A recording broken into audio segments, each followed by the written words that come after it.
What? Post-fight review, Conor Benn, Sebastian Formella, post-fight review, fight just ended, unanimous decision victory for Conor Benn. Big up Conor Benn, big up the victory. Onwards for a man like Conor Benn. Let's do it, man. So let's jump into it. Conor Benn, I think this is the hardest, not hardest, I won't say hardest, because he dispatched this guy and he's busted him up and he looked sharp. Conor McGregor. Conor Benn, man like Conor Benn, looking sharp, looking crisp, looking fast, footwork on point, hand speed on point, everything looking tight and on point. Had Sebastian Formella on toast for round 1 to round 10 as it lasted. But unanimous decision, just my post-fight review. I watched the fight from start to finish, just my post-fight review. Conor Benn done the job on Sebastian and Formella. Let's jump into it. Round 1 to round 10. Hats off to Sebastian Formella. Put up a decent fight. Stuck in there. At times, it looked like his team was gonna stop him because his face was getting messed up, bleeding from his nose and everything. I thought maybe his team would jump it, throw in the towel, stop it. He's stuck in there like he's stuck in there with Sean Porter. If he can stick in there with Sean Porter, he should be able to stick in there with Conor Benn.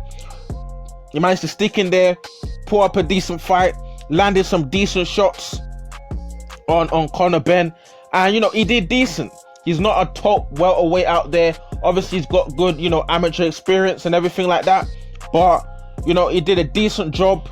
It was I said before, saying it's Conor Benn's hardest fight.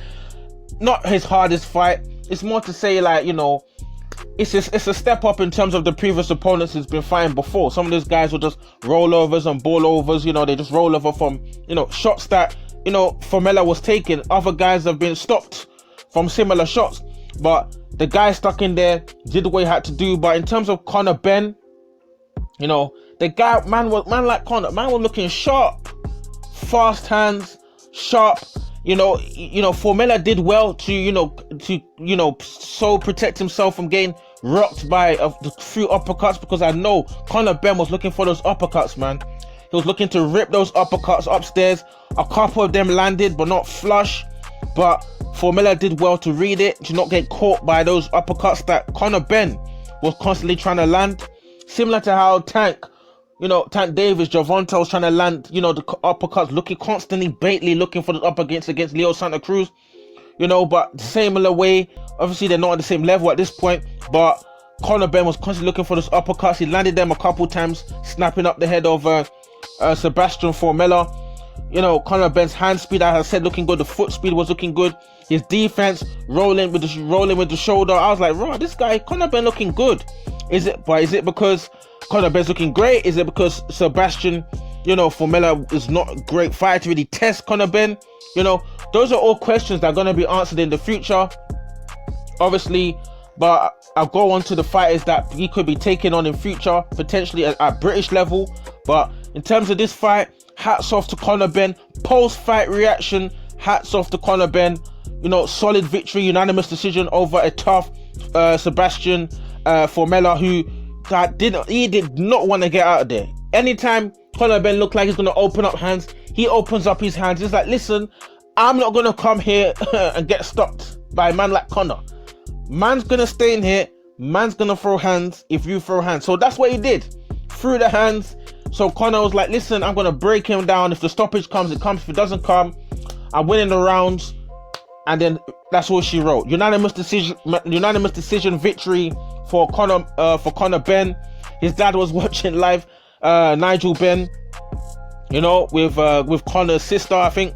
So, onwards and onwards for Conor Benn. Chris Kongo was watching live as well. Is he going to be fighting Chris Kongo? Some people are talking about he might fight Josh Kelly. These are British level fighters. He needs to clear out his British level before you start talking about some big world names out there. Clear the British level, and let's see what happens, man. Drop your comments in the comment section below. What do you think of post-fight review, guys? What do you think about Conor Benn's performance? Was it a great performance? Is it just Sebastian Formella that wasn't any good? Do you think, Conor Benn can clear the British level, clear at British level, or the clear welterweight at British level, you know, and go on to become potentially a big British champion in the future in the welterweight division or super welterweight or whatever divisions you choose to move between around that weight class. What do you guys think about the prospect of Conor Benn? I think on this performance, summary, was a great performance exhibit by Conor Benn. You know, fast, sharp, defensively sound. He looked pretty good. In terms of what he didn't do well, sometimes, you know, he needs to kind of work on, you know, just taking his time. At times he got a little bit excited, you know, and then, you know, he gave Formella unnecessary opportunities, which you can't give, you know, a Chris Congo that, or a Josh Kelly, because these guys are, you know, they'll open up the hands. So if they're going to rewatch this fight and look at certain things that he should do or shouldn't have done, you know, onwards, he's still learning. He's not the finished article yet. Big performance, solid performance by Conor Benn. Big up Conor Benn. Big up British boxing. Big up British welterweight boxing. Let's do it, man. Drop your comments in the comment section below. What do you guys think about what I've said? What do you guys think about the fight? Have you watched the fight? Drop your comments, like, subscribe, share this video, hit the subscribe button, hit the bell button, hit the like button, drop your comments again. Cool.